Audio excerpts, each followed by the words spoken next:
করব লোভ মোহিষ্ট লাভ নিয়ে মদ কৃষ্ণ গুণগানে নিযুক্ত করিব যথা তথা। মোহ কোথায়? একমাত্র ইষ্টের। আমার একমাত্র এই জগতে যদি আমার কোনো মোহ হয়, কার প্রতি? ইষ্টের প্রতি, ইষ্ট দেবের প্রতি আমার যেন মোহ হয়, আমার নামের প্রতি যেন মোহ হয়, আমার ভজনের প্রতি যেন মোহ হয়, আমার ভক্তের চরণ সেবা করার জন্য মোহ হয়। হরে কৃষ্ণ। আমি মোহিত না হই। হরে কৃষ্ণ। মোহিত লাভ বিনে আর মদ কৃষ্ণ গুণগানে তুমি নিজেকে অহংকারী ভেবো না।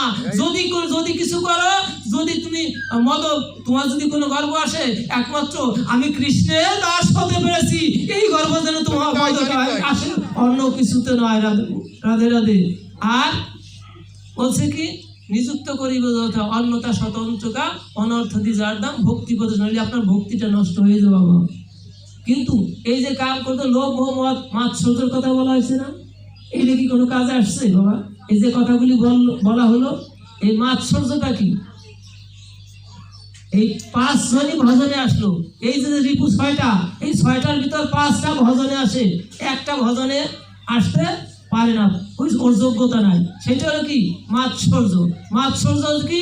পরনিন্দা পরচর্চা। রাধে রাধে হরি বলো। এই পরনিন্দা পরচর্চা যারা করে ওদের ভজন নষ্ট হয় যায়।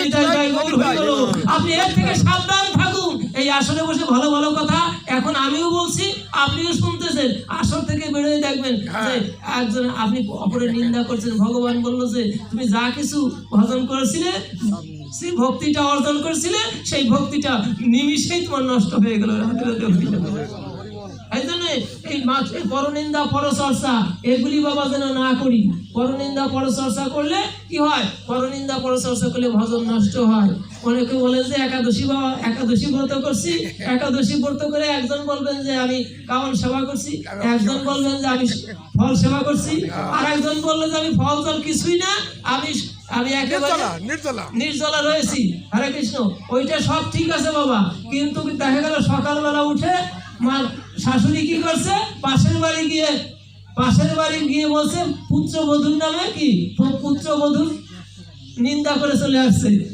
শাশুড়ি গিয়ে পাশের ফ্যামিলিতে পুত্রবধূর নিন্দা, অর্থাৎ পরনিন্দা পরচর্চা হয়ে গেছে না? তো একাদশী তো সকালবেলায় নষ্ট হয়ে গেছে। তোমার নির্জলা থেকেই বা কি হলো?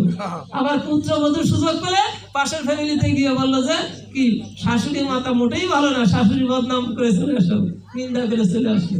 বলে বাবা তোমার ভজন তো সকালবেলায় শেষ, তোমার তো একাদশী নষ্ট হয়ে গেছে সকালবেলায়, তাইলে তুমি না খেয়ে থাকলেই বা কি হবে? এই জন্য ভজনের কিছু কিছু দিক আছে বাবা, এইগুলি রক্ষা করতে হবে।